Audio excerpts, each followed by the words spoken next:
Welcome back to my channel, and in today's video I'm going to be sharing with you my TBR for April. But before I get into the books that I plan to read in April, I want to give you an update on the books that I read in March. So I'm just going to quickly run through them and you will see in the next clip, which is where I share my April books, I did pre-film that and I was very concerned that I wasn't going to make all of my TBR books for March. I didn't think I was going to get them all read, but I'm pleased to say that I did manage to read them all, although it was very close. I was reading the last book on the last day of March in the evening, and I did manage to finish it, but it was very close. It was touch and go there whether I was going to get them all read. So I really hope in April that I do get better at kind of reading my TBR kind of consistently throughout the month rather than like cramming it all in at the end, because these 6 books I read in the last half of March. I didn't read any in the first half, so I want to get better at doing that in April. So let's run through the books that I read and I will give you my ratings and like some brief thoughts. But if you want to see my full thoughts, then I would recommend checking out my March wrap up when I release that. And also some of these have featured in reading vlogs as well, so if you want to see more thoughts, check out my wrap up and my reading vlogs. So the first one that I read was, actually the first one on the list, it's not actually the order that I read them in, was Tempting Boundaries by Carrie Ann Ryan, and this was my free choice, and this is book 2 in the Montgomery Inc. series, and I really enjoyed this one. I gave this one 4 stars. It is a best friend's sister romance, so we have Decca and Miranda. Is it Miranda? I kept getting the names confused, but I think it's Decca and Miranda. And Decca has been kind of adopted into the Montgomery family. He's like an honorary member of the family, and he has always had attraction to the youngest Montgomery sibling, and it is their romance. I really enjoyed this one. It wasn't my favourite in comparison to the first book. I really loved the first book and gave that one 5 stars, but this one was a good solid read, and I really do like this series. I love the family aspect of this series. We get to see all the characters and they are a really big family. Each character is obviously going to have their own book at some point, each member of the family, and I can't wait to read more from this series. Then for my Kindle read, I read Return to Us by Corinne Michaels, and I gave this one 4 stars too. This one is a small town single dad second chance romance, and I really like this one too. We have Grayson and Jessica. Jessica moved away from the small town to become a flight attendant, and she ends up getting into a plane crash, which is what brings her back to town. Grayson is a single father raising his young daughter by himself, and Grayson and Jessica previously had a relationship when they were much younger, and it is about them rekindling their romance. I did really like this one, and I definitely want to check out more from Corinne Michaels in the future. The things that let me down in this one and why I didn't give it a higher rating is I didn't like the ending. The last kind of 30 to 20% of the book felt very rushed, and there was a lot of drama that was kind of thrown in, so that kind of made it feel very rushed, and some of the drama I feel like potentially wasn't needed, so that's why I gave it a 4 stars. Then for my audiobook, I listened to Ricochet by Krista and Becca Ritchie. This is the second book in the Addicted series, which follows Lily and Lo, and both of them are dealing with addiction. Lily has a sex addiction and Lo has a alcohol addiction, and we are following their story. Each book in the series is obviously kind of a continuation, so we don't get a kind of concluded story in this one because it is a series that follows the characters. Again, I thought this was a solid addition to the series, and I liked seeing these characters again, and I will definitely be picking up book 3 at some point. These books are all on Kindle Unlimited as well, which is really good. Then for my historical romance, I read Regarding the Duke by Grace Calloway, and listened to, I should say, and I gave this one 4 stars as well.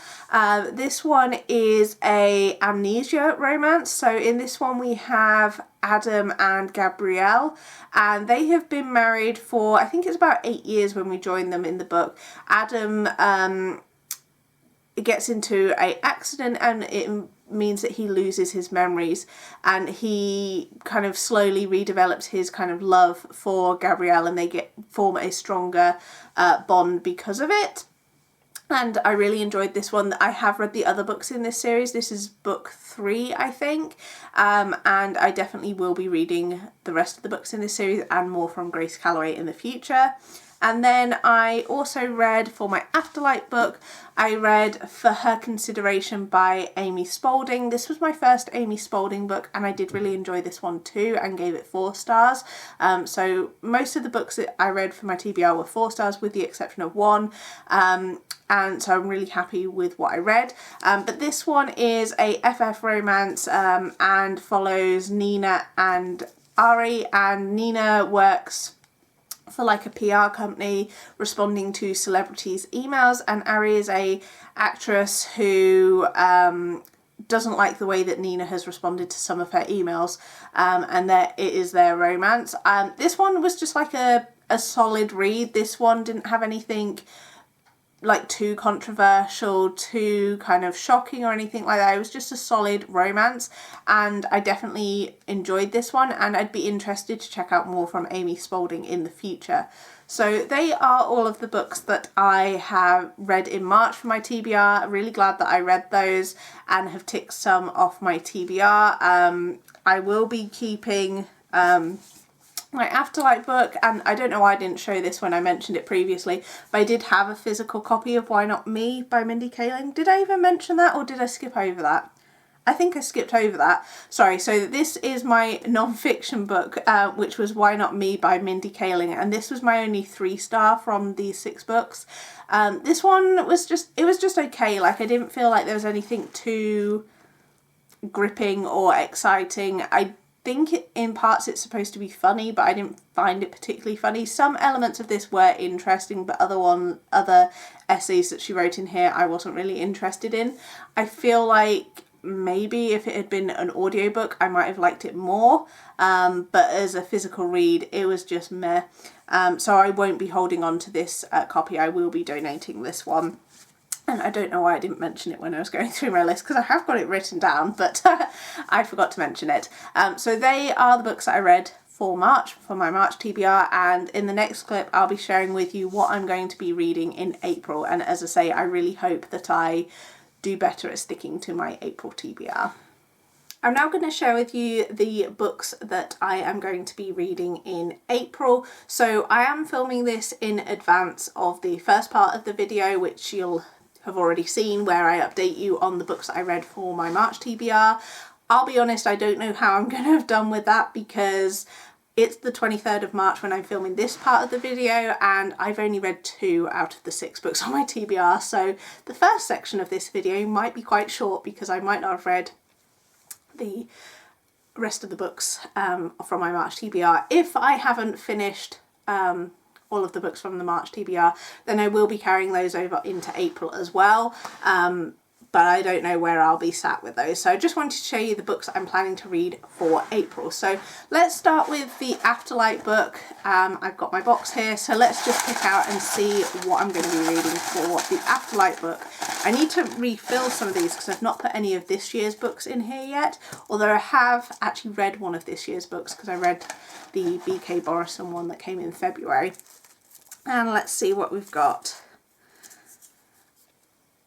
So that is The Pairing by Casey McQuiston.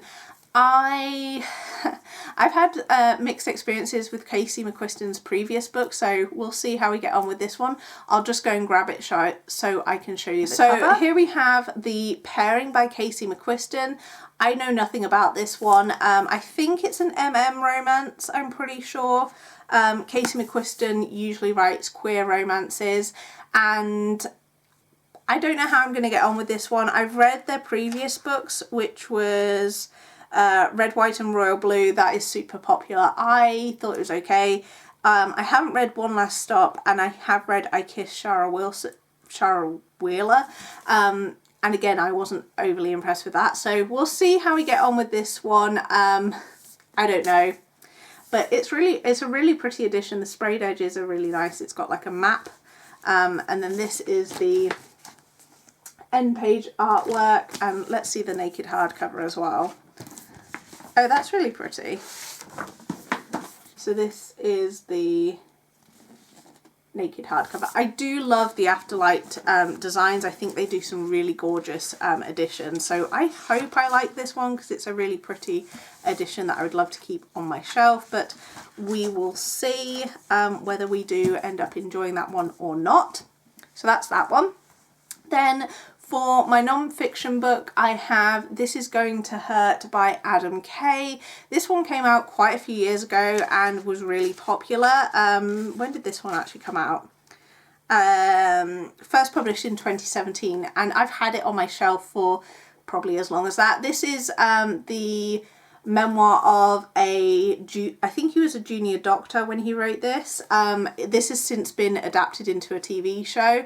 I don't know much more than that, but I'm interested to check this one out. I feel like it's not one that I'm necessarily going to hold on to, and I'm really trying to get my shelves up to date. You can't see it, but at the side of here I've got two bookshelves. You can kind of see one here, and then I've got one further around, and at the moment I've just got like piles of books on the floor because it's really disorganized, and I'm in the process of trying to organize my shelves, get rid of books I have no intention of reading, that I've kind of, you know, decided that I'm no longer interested in. And this is one that's on my shelf. I do still want to read this one, but I feel like once I've read it, it's not one that I'm going to hold on to. So I'll see what I think of it. Then for my free choice, I have Behind the Net by Stephanie Archer. This is a sports romance, and this one you can see is from this shelf behind me. This shelf behind me has a mixture of unread and read books on here, and I'm trying to make my way through the shelf so that eventually at some point all of the books on this shelf will be read. And this, as you can see, fits in that gap there and is the next one on my shelf to read. So interested to check this one out. This is actually the indie edition. This author and this series have since been picked up by a traditional publisher, but this is the indie edition, and this is the first book in the Vancouver Storm series, and I think it's hockey romance. I don't know, the sport doesn't really matter. I'm not reading it for the sport aspect necessarily. I'm not overly a big sport lover, but interested to check this one out. I haven't heard too much about this series, so definitely interested to see what my thoughts are. And then for my Kindle audiobook and historical romance, I have spun the wheel and got the letter M, and for this month I've kind of done a mixture of titles beginning with M and author's surname beginning with M. So let's start. So the Kindle book, I do actually own a physical copy of this. I also have the Kindle and the audiobook. So this one I really need to read because I've got it on my TBR like multiple times, and this is Marriage for One by Ella May. So this actually fits title beginning with M and author surname beginning with M. I don't know much about this one. I've only read one book from this author, which was To Love Jason Thorne, I think it is. Yeah, To Love Jason Thorne. I really enjoyed that one, so I have high hopes for this one. As I say, I've got the physical book, I've got the audiobook, I've got the Kindle book. There is no excuse not to read this one because I've got so many ways to read it. This one must be read. And then for audiobook, I also have a physical book of this, and that is Mile High by Liz Tom Ford. This one is, I think, a sports romance, but I'm not 100% sure. I've heard so many great things about this series, and I really want to dive in and see what I think of it. I do have the other books on my shelf as well, and I have seen the cover for the fifth book, and the fifth book looks gorgeous. I love the cover of that one. This cover is really nice as well. So I really hope I like this series so that I can collect the fifth book when it comes out. But yeah, really looking forward to that one. As I say, I've got the audiobook for that, so I'll be listening to the audiobook. And then for historical romance, again, this is another audiobook that I have on my in in my Audible catalogue or library, and it is The Bachelor Bargain by Madison Michaels. So this is a new to me author, and I am really intrigued to try this one out. I love trying out new historical romance authors, and this one I really like the cover for, I'm not going to lie. So we'll see what we make of that one. I can't remember who narrates the audio for this one. I'll put on screen who the narrator is, because that sometimes influences whether I pick up an audiobook over not, because there are certain audio narrators that, you know, you prefer over others. So interested to check that one out. Love checking out new authors. And that is all of the books I plan to read for April, for my April TBR. I really hope I do better this month. I'm gonna try and, I said this in March as well, but I really want to try and start reading some of them at the beginning of the month rather than trying to cram them all in at the end of the month. But we'll see how we do for April, and I hope you guys enjoyed this video. Please feel free to share what you're planning to read in April, and I will see you guys in my next one.